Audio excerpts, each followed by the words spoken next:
श्रीकाल जी। सत श्रीकाल जी। आज आप सबका इमिग्रेशन अड्डा टीवी के अंदर आपका स्वागत है। हम आपके लिए आज हम मिलने आए हैं मिस्टर मनदीप सिंह जी से। इनका फेनिक्स अब्रॉड के नाम से इमिग्रेशन सेंटर है और ये आपको बताएंगे कि कनाडा के बारे में इस टाइम भारत सरकार की या कनाडा गवर्नमेंट की क्या क्या स्कीम चल रही है, क्या क्या प्रॉब्लम्स आ रही हैं। तो फर्स्ट तो सत श्रीकाल जी। सत श्रीकाल जी। तो मनदीप सिंह जी क्या हाल है, ठीक है? सब ठीक है जी। आप हमारे दर्शकों के लिए क्या बताना चाहेंगे? सर, कई अच्छी खबरें आई हैं हमारे पास। एक तो आपको पता है कि 28 सितंबर से इंटरनेशनल फ्लाइट्स जो हैं वो खुल चुकी हैं। डायरेक्ट फ्लाइट्स अवेलेबल हैं कनाडा के लिए।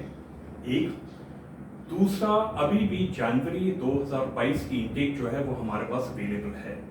कई कॉलेजेस हैं, कई पब्लिक यूनिवर्सिटीज़ हैं जहाँ पे अभी भी जनवरी 2022 की इंटेक्स ऑफर लेटर्स जो है वो आ रही हैं। तीसरी चीज़ जो बहुत अच्छी हो रही है कि हमने पिछले 1-2 महीने में देखा है कि जो अप्रूवल रेट है कनाडा का स्टडी वीज़ा का वो काफ़ी हाई है। बेसिकली यूनिवर्सिटीज़ क्या देखती हैं कि आपके पास फंडिंग है कि नहीं, रेलेवेंस ऑफ कोर्स है कि नहीं, जो कॉलेज या यूनिवर्सिटी आपने चुनी उसमें आप क्यों जाना चाहते हैं, आपकी एसओपी के ऊपर वो चेक करते हैं। तो अगर आप ये सब गाइडलाइंस मीट करते हैं जिसमें हम आपकी हेल्प करेंगे कि आप एसओपी कैसे बनाएं, कौन सा कोर्स लें, कौन सी यूनिवर्सिटी और कॉलेज में एडमिशन लें एंड इंटरव्यू की आप कैसे प्रिपेयर करें, तो आई थिंक आपका वीज़ा सक्सेस रेट जो है वो काफ़ी हाई है। इनफैक्ट पिछले 22 सालों में मैं इसी लाइन में हूँ और हमारा वीज़ा सक्सेस रेट जो आज के दिन पे है वो 90% से ऊपर है। तो अगर आप कनाडा जाना चाहते हैं और आपके आईएलटीएस में नंबर अच्छे हैं, आप जनवरी या मई 2022 इंटेक के लिए अप्लाई कर सकते हैं। तो आप जैसे बोल रहे हैं कि जनवरी 2022 के लिए इंटेक के लिए अप्लाई कर रहे हैं, तो आप कौन कौन से कोर्स में अप्लाई करवा रहे हैं? सर, हमारे पास सारे कोर्सेज अवेलेबल है। हमारे पास नर्सिंग अवेलेबल है, इंजीनियरिंग अवेलेबल है, आईटी अवेलेबल है, शेफ कोर्सेज अवेलेबल हैं। तो आप जिस कोर्स में जाना चाहते हैं, चाहे वो साइंस हो, इकोनॉमिक्स हो, अकाउंटेंसी हो, आर्ट्स हो, मेडिकल हो, वो सब कोर्सेज हमारे पास अवेलेबल हैं। हाँ, उनकी रिक्वायरमेंट्स अलग अलग हो सकती है कि आपके 10+2 में या बैचलर्स में कितने मार्क्स चाहिए और आईएलटीएस में कितने मार्क्स चाहिए, पर हमारे पास सब कोर्सेज अवेलेबल हैं। इनफैक्ट हमारे पास जो टाई अप है वो 200 से ज़्यादा पब्लिक कॉलेजेस एंड यूनिवर्सिटीज़ के साथ है। आपका कनाडा में ज़्यादा कौन कौन सी सिटीज़ में या कौन कौन स्टेट्स में ज़्यादा आपका होल्ड है? सर, जनरली हम लोग जो मैक्सिमम जो रिक्वायरमेंट्स आती हैं पंजाब या हरियाणा या हिमाचल स्टूडेंट से, वो जनरली आती हैं या तो टोरंटो की, मिसिसॉगा, ब्रैम्पटन, ये 3 सिटीज़ हैं ओंटारियो में। हमारे पास उसके बाद काफ़ी इंक्वायरीज आती हैं और काफ़ी एडमिशन बच्चे लेते हैं वैंकूवर में, ब्रिटिश कोलंबिया में।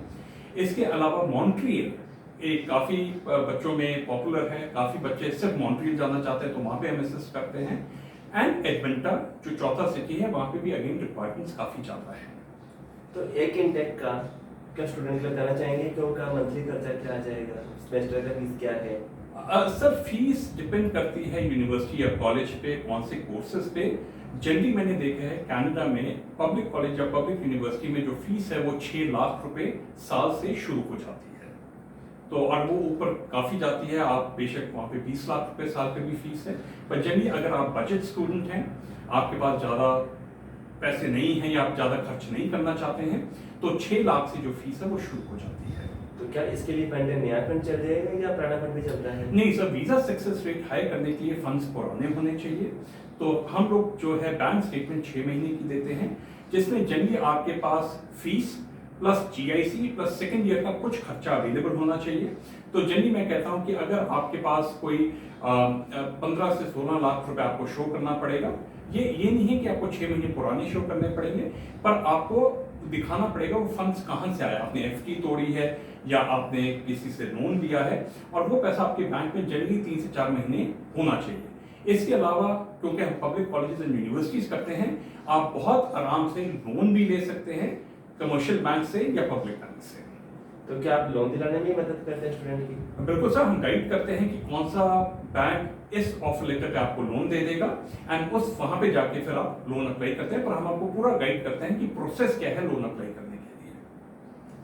और इसके अलावा कनाडा के अलावा और कौन कौन सी कंट्रीज में डील कर रहे हैं?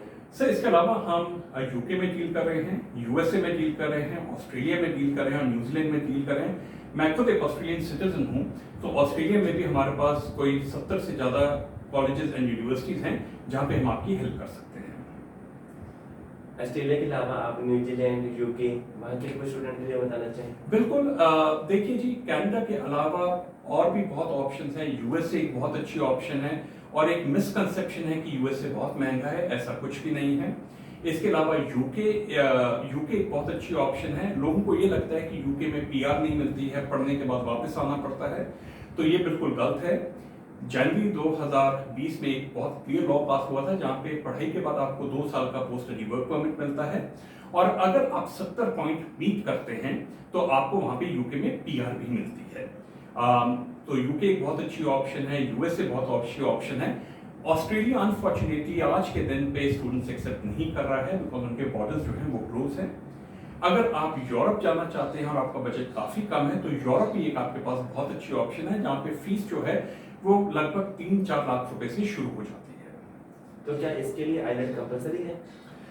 देखिए, आइलेट्स जो है वो कनाडा के लिए, यूएसए के लिए और यूके के लिए और ऑस्ट्रेलिया के लिए मैंडेटरी है, ठीक है। पर यूरोप में कई कंट्रीज हैं जहाँ पे आप बिना आइलेट्स के भी जा सकते हैं। तो आइलेट में कम से कम कितने बैंड हो कि कनाडा बंदा जा सके?